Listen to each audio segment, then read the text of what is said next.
Hi, thanks everybody for joining us today for our workshop. If you don't know me, my name is Jenna Parker. I'm one of the social workers here at the Center for Liver Disease and Transplant at Cornell.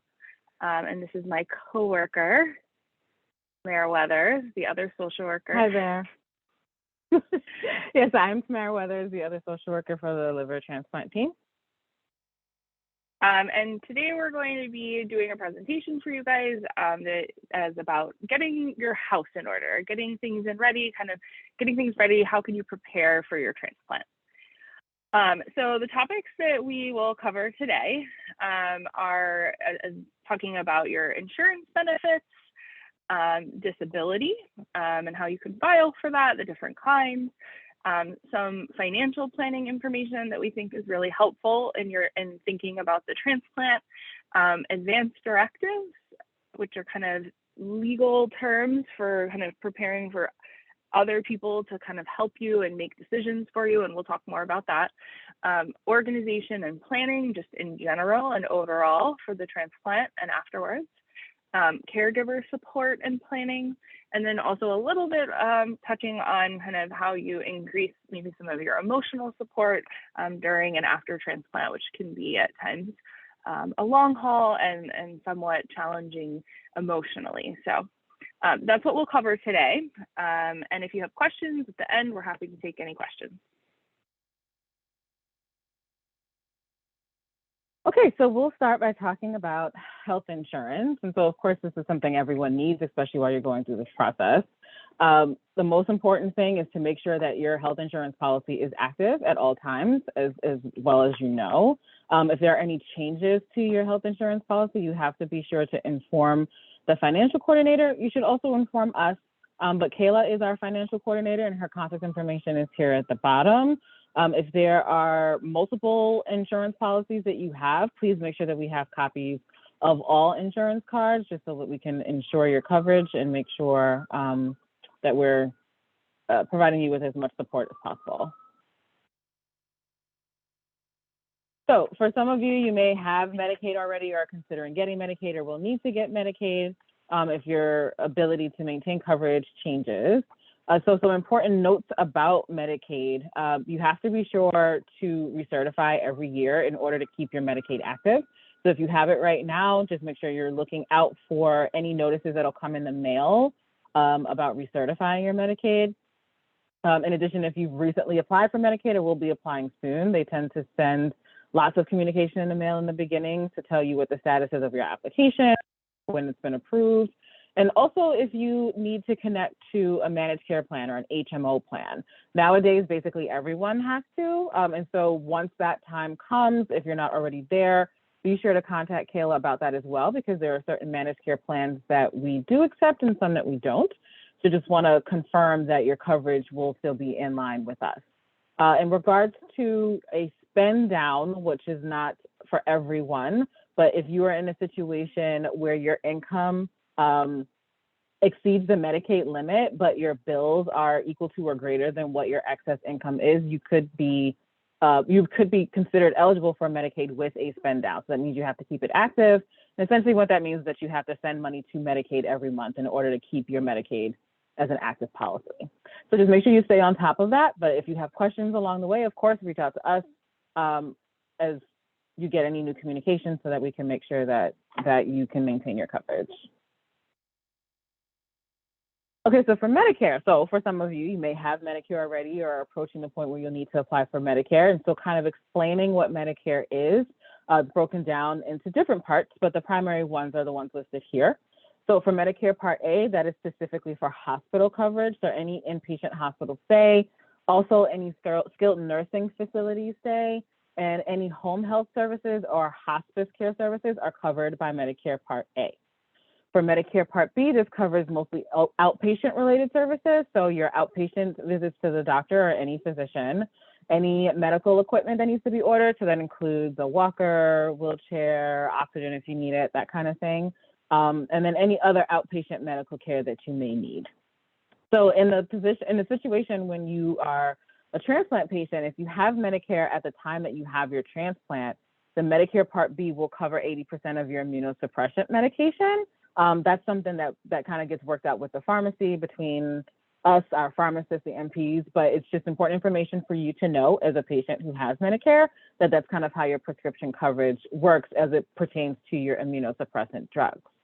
For everything else, or if you're in a situation you don't have Medicare at the time of your transplant and maybe acquire it afterwards, Medicare Part D is a prescription drug coverage. And so there is a monthly premium and a deductible with copays that's connected with that. But then your prescription coverage will go through that plan for everything. So again, if you're in a situation where you'll be selecting a HMO because you don't have one currently, or you're considering changing, or may even need to change, please speak with us as well as Kayla, the financial coordinator, to discuss those changes.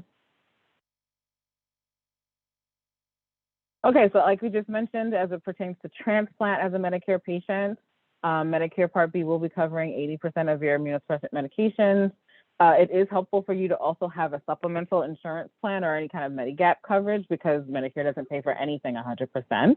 And so those insurance plans will cover the other 20%. And then as far as medications, any additional medication that you'll need, Medicare Part B does usually cover as best as they can, but sometimes there are coverage issues.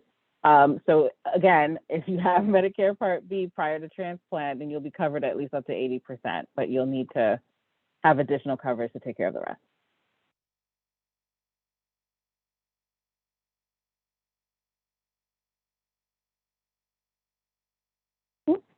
Okay, so for prescriptions, if you find yourself having any difficulty with paying for your medications and for co-payments, and you're in the, or if you find yourself that you're in the Medicare donut hole, and you're having issues just getting all of your medications covered or just affording whatever the cost is, please be sure to call us as soon as you are made aware of the situation. These medications can get very expensive very quickly. We obviously do not want you to have any gaps in being able to retain your medication. So you need to contact us as soon as you know that there is some kind of problem. In addition, sometimes these medications do require prior authorization in order for you to actually get them, which will require your nurse practitioner to call the insurance company and go through the process of getting that authorization. But again, you have to inform us as soon as you hear about it. Sometimes the pharmacies do a good job at contacting the nurse practitioner or whoever the prescriber is to tell them that prior authorization is needed, but that's not always clear. So if you ever encounter a situation where you're trying to pick up a prescription and the pharmacist tells you that the cost is something either unusual from what you've heard in the past or just more than what you can afford, please contact us and allow for us to do the work to try to figure that out. Outside of that, sometimes there is a need for us to try to locate prescription assistance programs because some medications just are naturally more expensive with whatever it is that your plan can or cannot cover. There are some programs available, and an example of one is what's listed here, which is needymeds.org. In addition, sometimes you can get additional support from the manufacturer for certain certain medications. So we'll have to do some research. But again, you have to communicate with us if you run into that problem. In addition, there is the EPIC program, or the Elderly Pharmaceutical Insurance Coverage Program, that's specific to New York State. This is a program that does provide assistance with some prescription coverage, but you have to meet certain criteria based on age and income. And so the phone number for that is here. You can also find the application online, and there are certain pharmacies who will actually help you complete the application. So we're available for assistance with trying to manage these issues, but the sooner you communicate, the better the chances are that we'll actually be able to assist. So now we're going to actually talk about disability. Obviously, a transplant is a big surgery that requires a recovery period. And so it's likely that you will be out of work for a significant period of time. So, you know, disability would allow you to kind of hopefully get some of your pay during that time. If you're currently employed, you can get both short and long-term disability benefits through your employer, depending on your employer and what you're eligible for. So the best thing to do is prior to transplant to actually talk with your human resources department at your workplace to try and understand what you have access to, what you're eligible for, and how you would actually access those benefits. You can find out kind of what they will actually cover and for how long they will cover. All of that is somewhat dependent on your employer, so your human resources department is actually the best people to talk to understand more about that. For short-term disability benefits, typically those pay a percentage of your salary if you are temporarily disabled. The time in which they will do that is limited, but it varies by policy. And an important thing to ask when you're speaking to your human resources department and trying to understand is would it also cover your insurance coverage? Will they continue to pay and provide your insurance coverage during that time? Again, I can't stress enough, the most important thing you can do pre-transplant is to speak to your human resource department or your union and find out the details of what you're eligible for.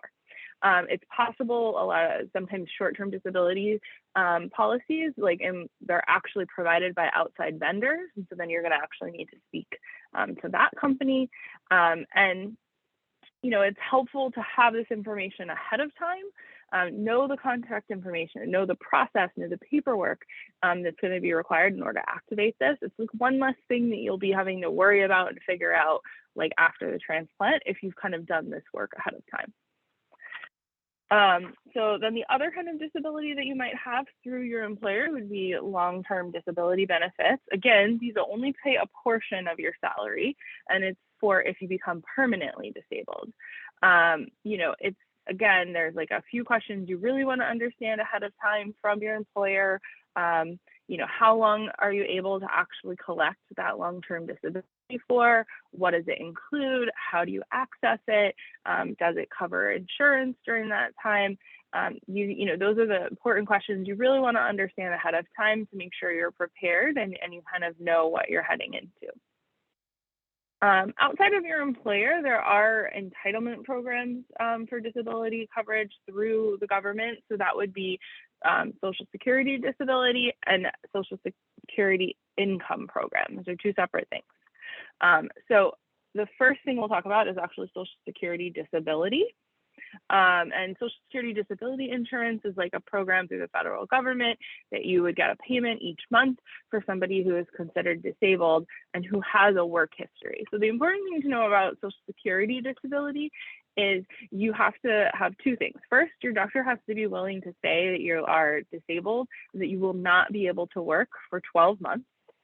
And then you also have to have a work history with jobs that were covered by Social Security. You have to have worked a total of 10 years and paid enough in Social Security taxes prior to your disability to qualify. So you need both of those things, both the doctor who's saying you can't work for 12 months and the work history of 10 years of paying into the Social Security system. One good thing about Social Security disability is that after you've been receiving Social Security disability for a total of 24 months, you automatically become eligible and are enrolled into Medicare. If you are already receiving, let's say, Medicaid, it's possible that when you get enrolled into Medicare, you would then have both Medicare and Medicaid would pay your premiums, your deductibles, your co-insurance for the Medicare, because there are, premiums associated with getting Medicare Part B. So that's Social Security disability. So how do you apply?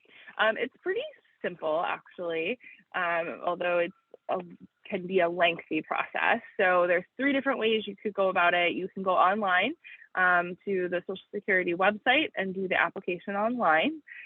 You are allowed to kind of start and stop your application. It will save it for you. It's a relatively easy way to do it and to start the process. You can also call and speak to Social Security. They're open Monday through Friday, 7 to 7. You need to have your Social Security number available when you call, and you should expect that the actual interview on the phone is going to take about an hour or more. The other thing is you could schedule an in-person appointment at the Social Security office. I think probably the easier way to start would be to go online or to do the phone call, though. And it's important to just know it's not an automatic process. It will take about 3 to 6 months before they make a decision.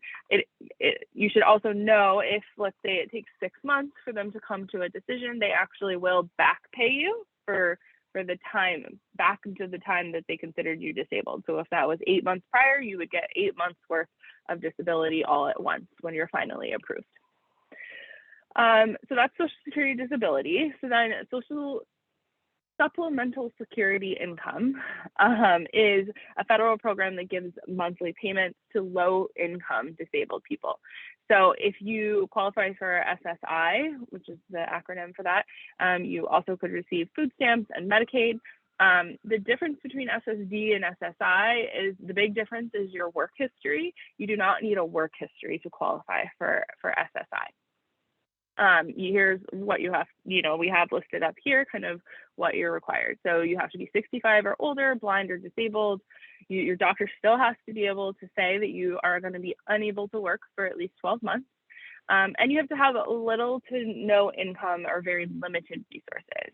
You can own a home, a car, those things would not count against you, but your actual income, there is a limit for that. And you do have to be a U.S. citizen or a legal resident of the U.S. So the application is essentially almost the same for SSD and SSI. You can go online, you can go in person, you can go by phone to the Social Security office and apply. Again, takes 3 to 6 months to reach a decision. So I think it's important to not expect you're going to immediately get approved. And for both of these, I would say it's important to first talk to your doctor and make sure that they are willing to kind of make that statement that you are considered disabled and will not be able to work for 12 months. So next, we're just going to talk a little bit about kind of preparing yourself for transplant, thinking about what are some of the expenses you are going to encounter both while in the hospital and after transplant in that first few months, preparing yourself and kind of having a plan for how to account for all of that.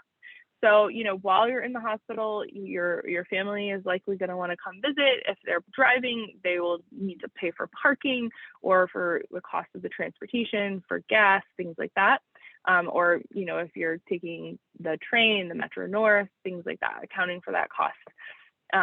If people in your family want to stay close by, you might want, I know at times patients' families rent a hotel room, places close by to stay. So that could be a cost, childcare, food, rent, utilities, all of those things. You should think about kind of the cost and how you're going to pay for that. And then after the hospital discharge, you have to think about the copays for your medications, transportation to and from those frequent clinic appointments at the beginning where you're coming in weekly, the parking, tolls, accommodations if you plan on staying close by, insurance-related costs, utilities, rent, food, all of those things. I think it's just the key here is just really trying to think about, hey, what are my expenses? What maybe expenses are being added during transplant and after, and how am I going to afford that? And kind of having a plan so that, again, it's one less stressful thing during the actual transplant that you're having to worry about. There are some opportunities for fundraising related to transplant. This can be a helpful thing if you're thinking about these expenses and thinking, I don't know how I'm going to afford all of this, potentially raising some money ahead of time from people who care about you and love you to kind of help you with those costs. So Help Hope Live is an online nonprofit. It's like a fundraising website. The National Foundation for Transplants also has some information on how to go about fundraising. GoFundMe, much like Help Hope Live, is like an online fundraising platform. All of those would be good ways if you think that's something you want to do to start that process of maybe raising a little bit of extra money to help you during that initial period after transplant.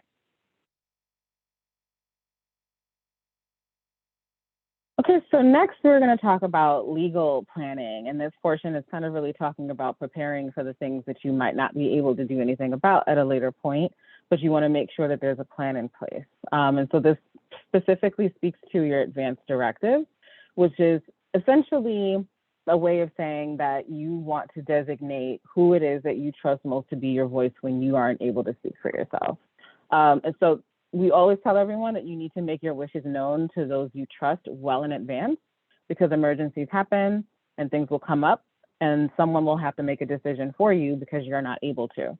So these documents listed here, which is the healthcare proxy, the living will, the power of attorney, and a DNR order, are all documents that are used as a means of being able to express your wishes and make it known to us, meaning the medical team, the hospital, about what it is that you want to have happen in the future if you're not able to make decisions yourself.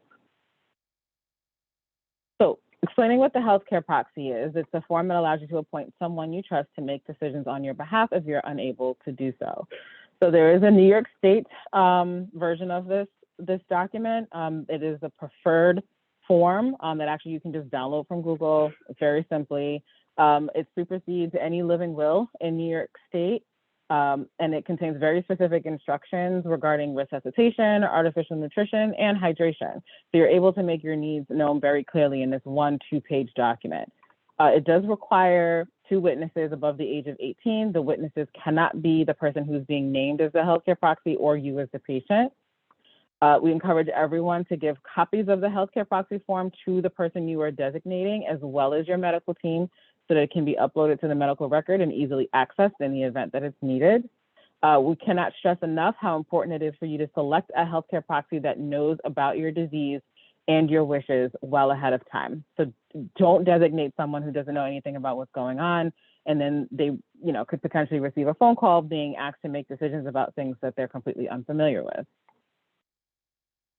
Next is the living will. So this is another written legal document. It is typically done with a lawyer and needs a notary. This, again, allows for you to express your wishes for your medical care under very specific circumstances, but it's far more detailed than what a healthcare proxy provides. This does not allow for you to choose someone to make medical decisions on your behalf, although some documents may include some of that designation. But as we stated in the previous slide, the healthcare proxy supersedes any living will. Next is your power of attorney, and this is specific to finances only. And so this allows for you to appoint someone who is trustworthy to manage your finances in the event that you are unable to do so.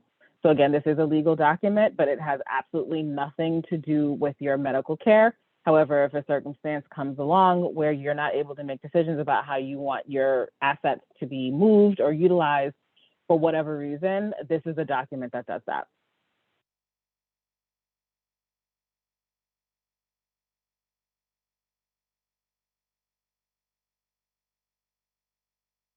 So some general tips for just staying organized throughout the overall transplant process. First and foremost, you need to make sure that all of your contact information is always up to date. So at any point your address seems wrong on file, or you change your phone number, or you move, or your emergency contact person changes, you need to make sure that that information is up to date for you and for us. Again, as we stated earlier in the presentation, you need to inform us of any insurance changes that come up. So whether that's a policy change, coverage changes, whatever it is, or if certain things are becoming more expensive and you're looking to make a switch and want to make sure that you're picking a plan that we cooperate with, please make sure that you communicate that with us. Again, provide all copies of all insurance cards. So if you get something in the mail, if any of the information is different, just send it all over to us, either through the portal or via email. Any changes in your work status or your disability status is also very important for us to know, because we have to, one, be aware of what your general availability is, but also in how like your work status or your disability status impacts your access to other resources or forms of support that we may be working on or thinking we may need to do for you. Also just generally helps us to stay a part of the team, stay an active member of the team to support you throughout the rest of the transplant process. You need to keep your coordinator informed if you're going on vacation or going to be away from home for a while. And so that would be either Francesca or Annalise. It's important that we are aware of when you're not potentially going to be available to receive potential liver offers. So please make sure you just send a quick message before you get on the plane or hop in the car. If there's any mail that is sent to your home, either from us or from any of your insurance companies, please open every single piece and look at it and read it and make sure you understand what it says before you discard it, if that's what you decide to do. Oftentimes there's very important information that gets sent, and I know a lot of things are also being sent electronically, so please make sure that your email address is accurate and up to date, and that you're reading emails that you receive there as well. I'll also add that sometimes there are messages sent by different members of the team through the portal. So make sure you're also checking those messages on a regular basis.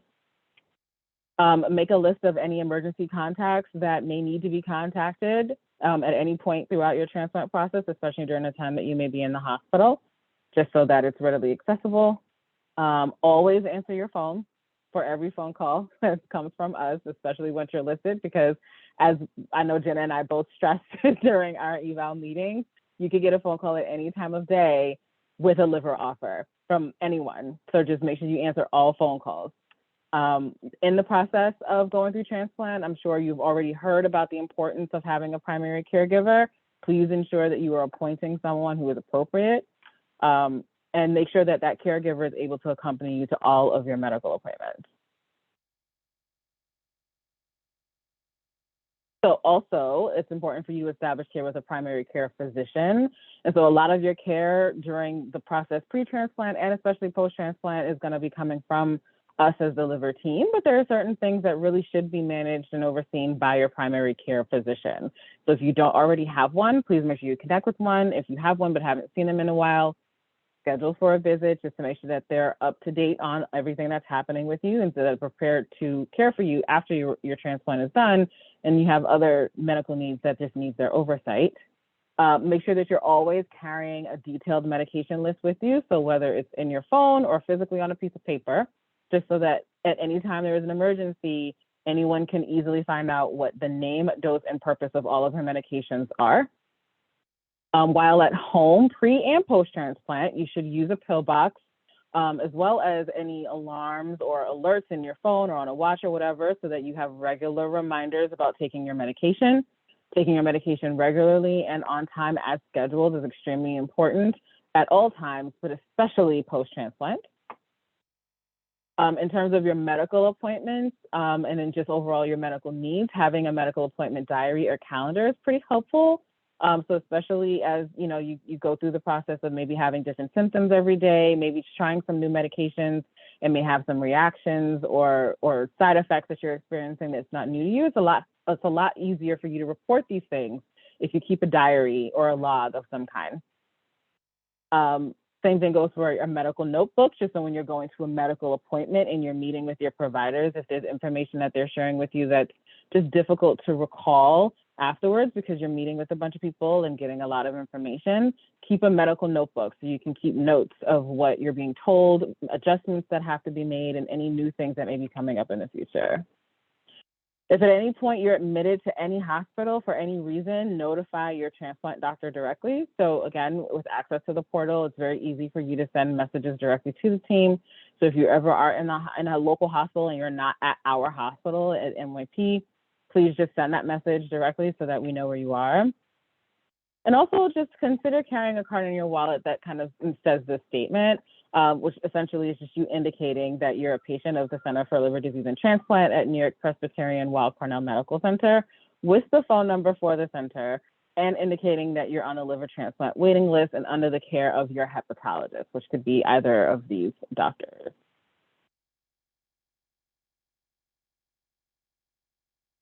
Okay, so for transportation, so after transplant, you will not be able to drive for about 3 months or until you're cleared by your transplant team. And of course, this can vary based on your overall healing process and anything else that may be going on with you medically. So it could be more or less than this time frame.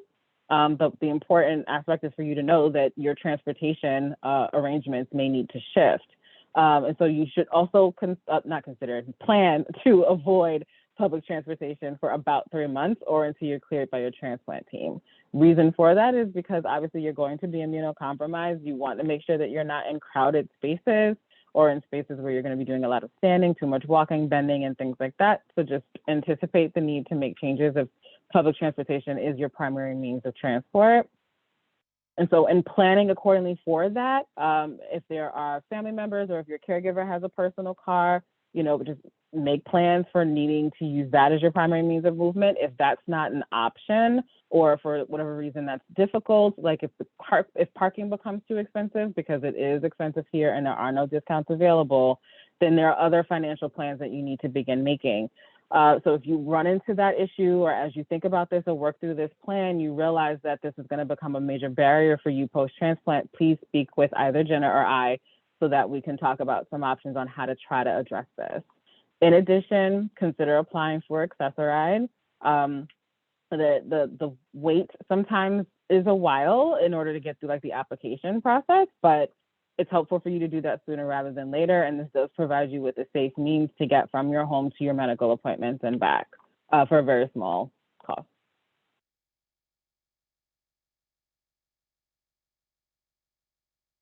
So caregivers, caregiving, if you're in evaluation with us and you've already met us, you've heard some of this, but if you haven't, we really require for the first month after transplant for our patients to have a caregiver with them 24/7. And we would say at least one person, although it is often a team of people. And if it is a team of people, that's wonderful because it kind of spreads the work, but we do encourage you to have kind of one captain or team leader who kind of takes the lead and is in charge of things. Our caregivers, they learn the medications, the side effects, the schedule. They really are there to help ensure that the patient is taking their medication on time when they're supposed to. They come to medical appointments with the patient to help them get to and from, and also to make sure that everything is being relayed and questions are being asked. And I think it's overwhelming sometimes, so it's nice to have a second person there to ask the questions, to hear the information. Our caregivers are also responsible for contacting the clinic if they think there's something not quite right, making a phone call saying, hey, this is what's going on. Also providing practical assistance, all the cooking, cleaning, shopping, things like that you're maybe not going to be able to do right away because you can't go out to the grocery store, or it's hard for you to move around at home, as much as you are used to. We do ask that our caregivers be willing to learn things like wound care, drain care, IV care. In the rare instances where that is needed, the caregiver is really the person who's going to help with those things at home. And the biggest thing I would say is that they're there to provide emotional support and encouragement throughout the process. I think it's important that caregivers kind of also take care of themselves, that they exercise, their own self-care, really, knowing that this is a big job, and that's why we encourage a little bit of a team approach. And one caregiver is wonderful, but having some backup people is even better. There are support groups for caregivers. So, I think if somebody's feeling a little emotionally burnt out, we really encourage you to reach out and talk to others, or even going to individual counseling for yourself as the caregiver. I think it's really easy. The patient gets a lot of support often, and caregivers are also going through something alongside that person. And so knowing and asking for help is important. And delegating to others. Again, I think I've already said this 3 times, but like a team approach is the best way to go about this, because it really does take a team effort. One person alone, you can do it, and we've all seen people do it, but I think it's a lot for one person. And so communicating with other family and friends and trying to expand your level of support is great. I'm going to talk a little bit about family medical leave, FMLA. This entitles eligible employees of certain employers to take an unpaid but job protected leave to care for specific family members for medical reasons. And it requires that your health insurance be continued during that time. The eligible employees are entitled to 12 work weeks of unpaid leave in any 12-month period, and that's to care for a spouse, child, or parent who has a serious health condition, or for a serious health condition that makes the employee themselves unable to perform their own essential job functions. So, I think the biggest thing is asking your human resources department if you're an eligible employee. Not every employee is eligible for this. So again, much like I said earlier, for the patient, talking to your human resources about the patient's ability for short-term and long-term disability anybody who's going to be a caregiver, you should also kind of proactively speak with your human resources department and see if you are eligible for an FMLA leave, which might make things a little bit less stressful. And then in New York State, for people who are in New York State, there is what's called paid family leave. Not all jobs have this. You do need to speak to your human resources department to see if you are eligible for it or if your job is participating in it. But it provides job protected time off from work and continued health insurance for up to 12 weeks. And on top of that, the person is eligible for up to 67% of your pay. There's spouse, child, or parent who has a serious health condition. We have the website here for the paid family leave website. So if you wanted to read more about it, learn more about it, go there and hear a little bit more about it.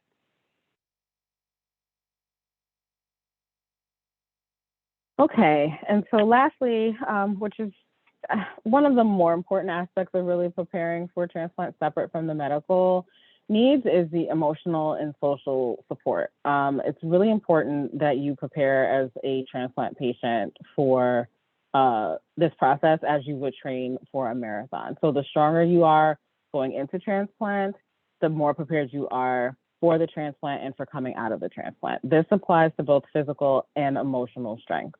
There's a lot that you're going to go through, experience, witness, encounter as a transplant patient, and it takes a toll on you emotionally and physically. And of course, the physical strain can impact the emotional even more. So establishing emotional and social support just enhances your overall outcomes in this situation and enhances your overall quality of life.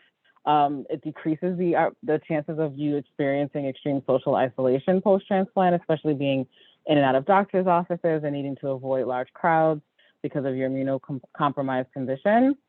And so all the work and effort that you can put in to really beef up this particular area will serve you very well.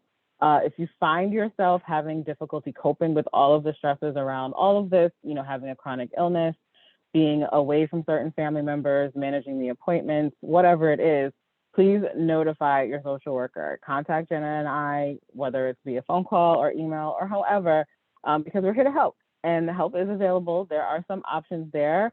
You don't have to go through this alone. We are one great big team, and we will do our best to support you, but you do have to communicate that to us. And so the types of recommendations that we that we offer to help you manage this process and to strengthen your emotional supports as you prepare would be things like going to certain types of therapy. So that can include going to individual therapy, which will really help you to learn how to adapt to change, cope with stressors, improve your stress management skills, also different ways of kind of managing pain and discomfort. And having that connection with the individual therapist will serve you well before and after your transplant. There are also support groups available for just mutual support. So you being in the company of other people who are going through a similar experience or have gone through a similar experience and can provide support in that way. Couples therapy is also something we could suggest. So if you as a transplant patient, you and your spouse are really kind of struggling through this or just want to prepare for how to manage this process as a couple, we offer that as a means of addressing this as well. Specifically for anyone who may be struggling with, abstinence from certain substances and needing to engage in treatment and just generally trying to ensure that their recovery process stays intact.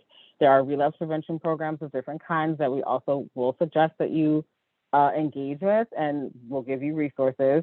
In addition, there's pain management programs for patients who have chronic pain issues.